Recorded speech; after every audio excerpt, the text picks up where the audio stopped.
महाभारत के 17वें दिन का युद्ध समाप्त हो गया था।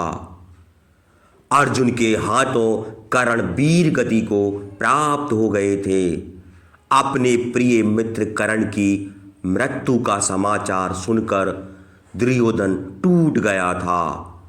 कर्ण की मृत्यु पर विलाप करता हुआ दुर्योधन रणभूमि की पावन धरती पर बाणों की सैया पर लेटे गंगा पुत्र भीष्म के पास पहुंचा।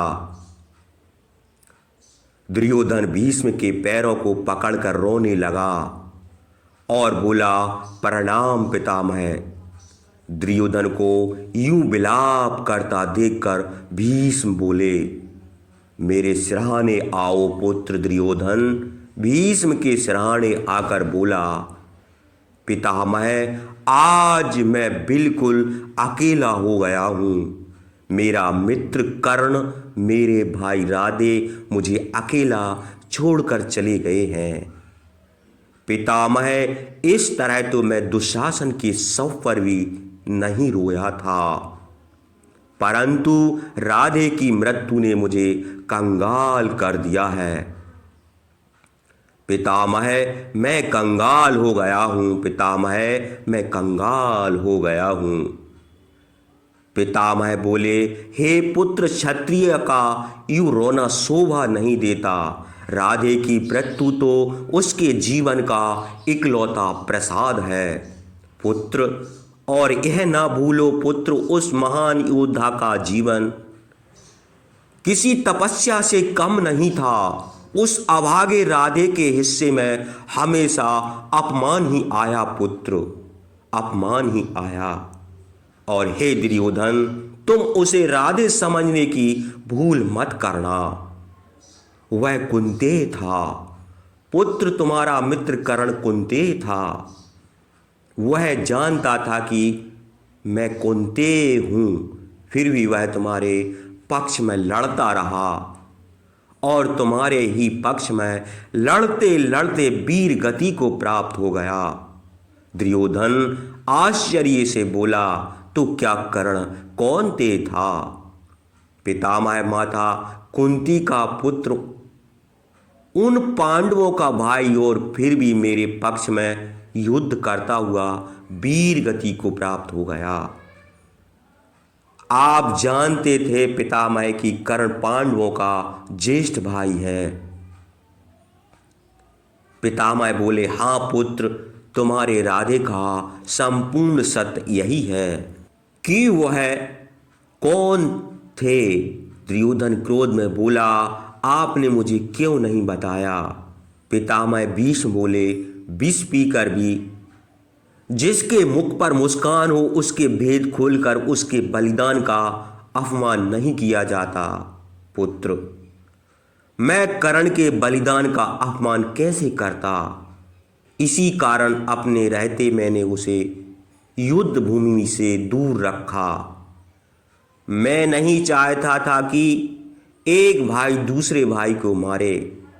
पितामह के मुख से कर्ण का सत्य जानकर दुर्योधन क्रोधित हो गया और वह बोला, वह कर्ण कुंती पुत्र था पितामह, जिसके सामर्थ्य के आधार पर मैंने पांडवों से शत्रुता की। वह मेरे शत्रुओं का ज्येष्ठ भाई था और उसे इस सत्य का ज्ञान भी था।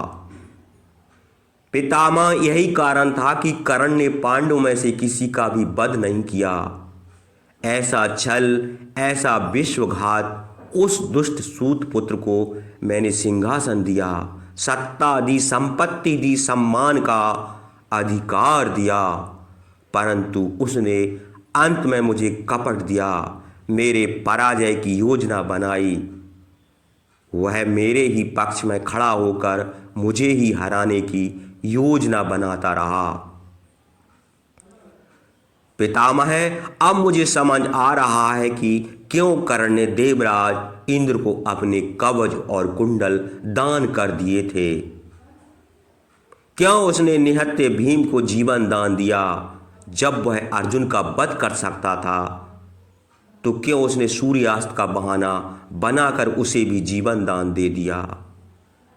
पितामह, वह जीवन दान नहीं थे, वह मेरे साथ छल था जो मेरे प्रिय मित्र कर्ण ने मेरे साथ किया।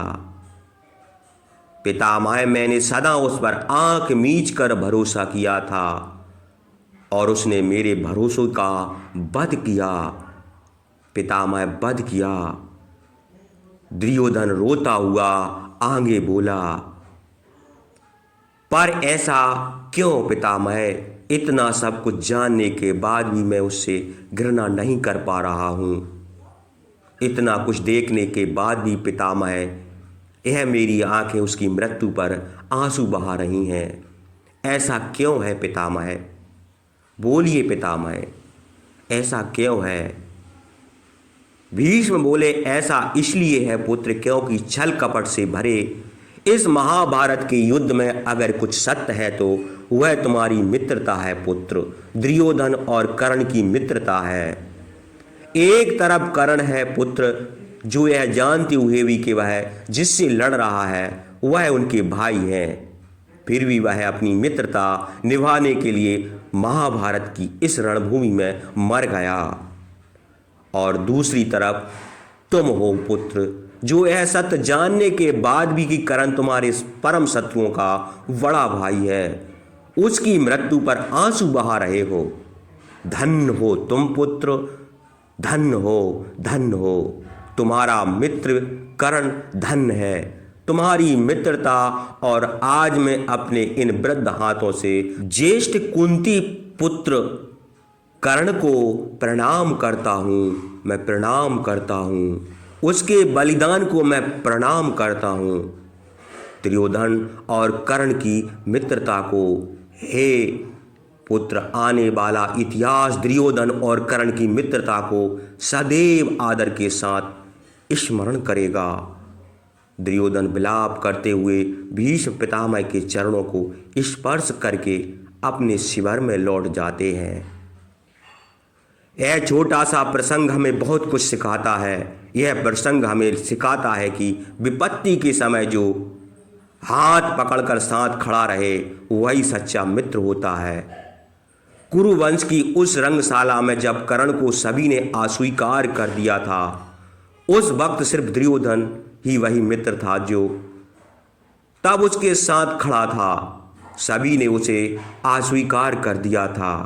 वह दुर्योधन ही था जिसने कर्ण को यह जाने बिना कि वह किस समाज से है, किस कुल से है और किस जात से है, उसे स्वीकार किया था। इतना ही नहीं, कर्ण को दुर्योधन ने हमेशा अपनी बराबरी में बैठाया और उसे अंग देश का राजा भी बनाया। वही कर्ण ने भी अपनी दोस्ती का फर्ज निभाते हुए दुर्योधन के लिए महाभारत की उस रणभूमि में अपने प्राणों का बलिदान दिया। तो दोस्तों, यह थी आज की वीडियो आपको कैसी लगी हमें कमेंट बॉक्स में लिखकर ज़रूर बताएं। वीडियो पसंद आई हो तो वीडियो को लाइक करें, वीडियो को अपने दोस्तों और परिवार में शेयर करें। अगर आप चैनल पर नए मेहमान बनकर आए हैं तो चैनल को सब्सक्राइब करें। धन्यवाद। जय श्री कृष्णा, जय श्री कृष्णा।